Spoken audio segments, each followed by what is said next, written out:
গণতন্ত্র প্রতিষ্ঠার নামে 12ই ফেব্রুয়ারির নির্বাচনকে ঘিরে যখন দেশ জুড়ে উৎসব মুখর পরিবেশ তৈরির চেষ্টা চলছে, ঠিক সেই সময়ই রাজনীতির ময়দানে শোনা যাচ্ছে এক ভিন্ন সুর। ফেব্রুয়ারির নির্বাচন বানচাল করতে হবে, এই নির্বাচন হতে দেওয়া যাবে না। কিন্তু প্রশ্ন হল, কেন এই নির্বাচন নিয়ে এত বিতর্ক? এই নির্বাচন কি আদৌ বৈধ? রাজনৈতিক বিশ্লেষকদের একাংশ বলছেন, ৭১-এর সংবিধান অনুসারে এই নির্বাচনের কোনো সাংবিধানিক বৈধতা নেই। শুধু তাই নয়, ওই সংবিধান অনুযায়ী একটি অন্তর্বর্তীকালীন সরকারের অধীনে কোনো স্থায়ী সরকার গঠনের ক্ষমতাও নেই।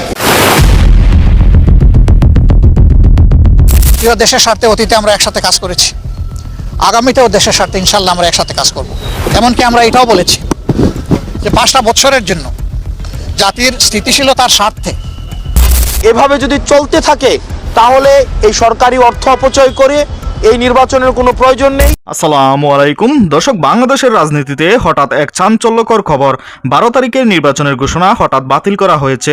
কেন এমন সিদ্ধান্ত নেওয়া হলো? আওয়ামী লীগ, জামাত এবং বিএনপির মধ্যে কি রয়েছে নতুন সমঝোতা? চলুন বিস্তারিত দেখে আসি এই ভিডিওতে। তাই 1 সেকেন্ডও না টেনে পুরো ভিডিওটি দেখবেন। চ্যানেলে নতুন হলে সাবস্ক্রাইব করে রাখবেন পরবর্তী আপডেট পাওয়ার জন্য। ভিডিওতে একটি লাইক করে দেখতে থাকুন সম্পূর্ণ ভিডিওটি। ফেব্রুয়ারি তারিখে যে সংসদ নির্বাচন তফসিল ঘোষণা করেছে, এর বৈধতা চ্যালেঞ্জ করে আমি আজকে রিট করেছি। গণভোট এবং অন্তর্বর্তীকালীন সরকারের মাধ্যমে নির্বাচন সংবিধানেও নাই, আর বিরুদ্ধেও নাই। কিন্তু অন্তর্বর্তীকালীন সরকার কোনো অবস্থাতেই কোনো আইনেই নাই নির্বাচন পরিচালনা করা। তবুও সব প্রশ্ন ও বিতর্ক উপেক্ষা করেই যখন দেশে নির্বাচনের প্রস্তুতির আওয়াজ জোরালো হচ্ছে, ঠিক তখনই আবার শোনা যাচ্ছে এই নির্বাচন হবে না। আর সেই জায়গাতেই নতুন করে আলোচনায় এসেছে এক চমকপ্রদ রাজনৈতিক সমীকরণ, জামাত ও বিএনপির একজোট হওয়ার গুঞ্জন। 5ই আগস্টের গণ অভ্যুত্থানের পর দেশ যখন চরম অস্থিতিশীলতার মধ্য দিয়ে যাচ্ছিল, ঠিক সেই সময় বিএনপির ভারপ্রাপ্ত চেয়ারম্যান তারেক রহমান এক ভিডিও কনফারেন্সে জামাতকে নিয়ে বিস্ফোরক মন্তব্য করেন। তিনি স্পষ্ট ভাষায় বলেন, জামাত স্বাধীনতার ঘোর বিরোধী ছিল, তারা মুক্তিযুদ্ধের চেতনা বিরোধী শক্তি। বা বিভিন্ন জায়গায় কেউ কেউ সোশ্যাল মিডিয়া বলে যে অমুককে দেখলাম, তমুককে দেখলাম, তমুককে দেখলাম। এবার অমুককে দেখুন, যাদের কথা বলে অমুককে দেখুন, প্রিয় সহকর্মীবৃন্দ, তাদেরকে তো দেশের মানুষ 1971 সালেই দেখেছে। 1971 সালে তারা তাদের নিজেদের স্বার্থ রক্ষার্থে কিভাবে লক্ষ লক্ষ মানুষকে হত্যা করেছে। ঠিক এদের রাজনৈতিক স্বার্থ রক্ষার্থে লক্ষ লক্ষ মানুষকে শুধু হত্যাই করেনি, তাদের সহকর্মীরা কিভাবে মা বোনদের ইজ্জত পর্যন্ত লুট করেছিল, এই কথাটি আমাদেরকে মনে রাখতে হবে। অন্যদিকে শুধু বিএনপি নয়, জামাতের আমির ডাক্তার শফিকুর রহমানও এক মহাসমাবেশে বিএনপির বিরুদ্ধে সরাসরি অভিযোগ তোলেন। তিনি বলেন, বিএনপি চাঁদাবাজি, টেন্ডারবাজি ও নানা অপরাধমূলক কর্মকাণ্ডে জড়িত। এসব কর্মকাণ্ড থেকে সরে আসার আহ্বানও জানান তিনি। তারা দেশকেও ভালোবাসে না, জনগণকেও ভালোবাসে। তারা শুধু গদিকে ভালোবাসে, লুটপাটকে ভালোবাসে, চুরি চামারিকে ভালোবাসে। চাঁদাবাজি, দখলদারি এবং জুলুম কি বন্ধ হয়েছে? বন্ধ করতে হবে। তাহলে প্রশ্ন থেকেই যায়, মাত্র কয়েকদিনের ব্যবধানে কি এমন ঘটল যে এই দুই পরম রাজনৈতিক শত্রু এক কাতারে দাঁড়ানোর কথা শোনা যাচ্ছে? রাজনৈতিক অঙ্গনে আলোচনা চলছে শেখ হাসিনা সরকারকে ক্ষমতা থেকে সরিয়ে ডক্টর ইউনূসের নিয়ন্ত্রণে একটি ভিন্নধর্মী রাজনৈতিক বন্দোবস্ত প্রতিষ্ঠার লক্ষ্যে শুধু জামাত বিএনপি নয়, আন্তর্জাতিক পরিমণ্ডল থেকেও তৈরি হচ্ছে চাপ। আর এই পরিস্থিতিকে আরও উত্তপ্ত করে তুলছে ভারতের দিল্লি থেকে সামাজিক যোগাযোগ মাধ্যমে আসা একের পর এক রাজনৈতিক বার্তা ও বিবৃতি।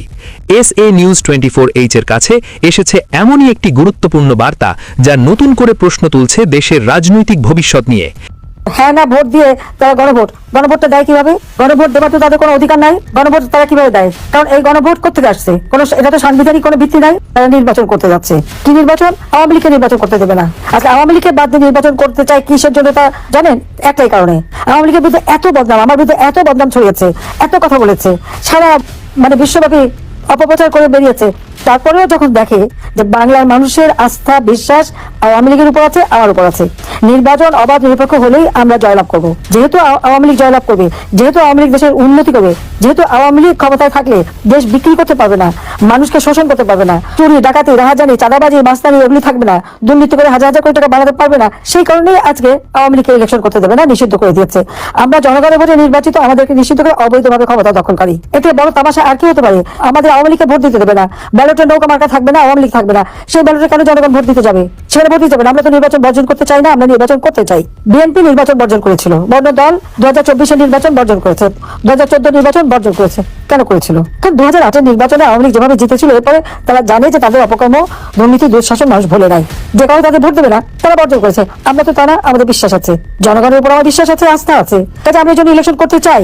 আমাদের উপর থেকে এই নিষেধাজ্ঞা প্রত্যাহার করুক, ওই ব্যালট পেপারে আমাদের নৌকা মার্কা থাকবে, আওয়ামী লীগ প্রার্থী দেবে, আমরা ইলেকশন করবো। ঠিক আছে, গণতন্ত্রে যদি বিশ্বাস করে, জনগণ যাকে মেনে দেবে, জনগণ যাকে চাইবে তারা ভোট করবে, এটা হলো বাস্তবতা। আমাদের একটাই কথা নির্বাচন সম্পর্কে, সেটা হলো জনগণ আমাদেরকে চায়, আওয়ামী লীগকে চায়, জনগণ আওয়ামী লীগে বিশ্বাস করে। আওয়ামী লীগ নির্বাচনে গেলে জনগণ ভোট দিয়ে নির্বাচিত করবে। এত অপবাদ, এত কিছু আমাদের বিরুদ্ধে দিয়েছে তারা, তারপরেও জনগণের যে আস্থা বিশ্বাস আওয়ামী লীগের উপর আছে, আমার উপর আছে, সেটা যেন করতে না পারি, সেই জন্য এই মিথ্যা মামলা দিয়ে শাস্তি দিয়ে দিচ্ছে, মিথ্যা মামলা দিয়ে হয়রানি করছে, ঘরে ঘরে আজকে নির্যাতন চালাচ্ছে। আওয়ামী লীগের কোনো নেতা কর্মী ঘরে থাকতে পারে না, আওয়ামী লীগের নেতা কর্মী একেবারে কোথাও যেতে পারে না, এই অবস্থা করে দিয়েছে।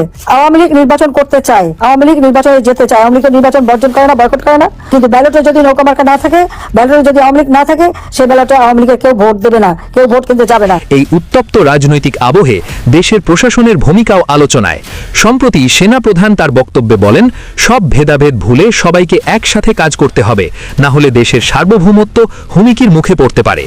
প্রিয় দর্শক, সত্যিই কি জামাত ও বিএনপির ঐক্য সম্ভব, নাকি শুধুমাত্র আওয়ামী লীগকে নির্বাচন থেকে দূরে রাখার কৌশল হিসেবেই এই সাময়িক ঐক্যের নাটক? নির্বাচন না হওয়া পর্যন্ত কি এমন সমীকরণই চলবে? আপনার মূল্যবান মতামত কমেন্টে জানাতে ভুলবেন না। পরবর্তী আপডেট পেতে SA News 24 এই চ্যানেলটি সাবস্ক্রাইব করে আমাদের পাশেই থাকুন। প্রিয় দর্শক, সম্পূর্ণ ভিডিওটি দেখলেন, অবশ্যই বুঝতে পেরেছেন ভিডিওটি গুরুত্বপূর্ণ ছিল। দর্শক, রাজনৈতিক মহলে উত্তেজনা, 12 তারিখের নির্বাচন হঠাৎ বাতিল করা হয়েছে।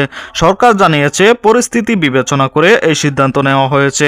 আওয়ামী লীগ, জামাত এবং বিএনপি একজোট হয়ে কি কোনো নতুন সমঝোতার পথে? বিশ্লেষকরা বলছেন এটা হতে পারে একটি রাজনৈতিক কৌশল। ভোটারদের মধ্যে প্রশ্ন উঠছে, এবার নির্বাচনে কেমন প্রভাব পড়বে? সকল রাজনৈতিক দল এখন অবস্থান নিয়ে চিন্তিত।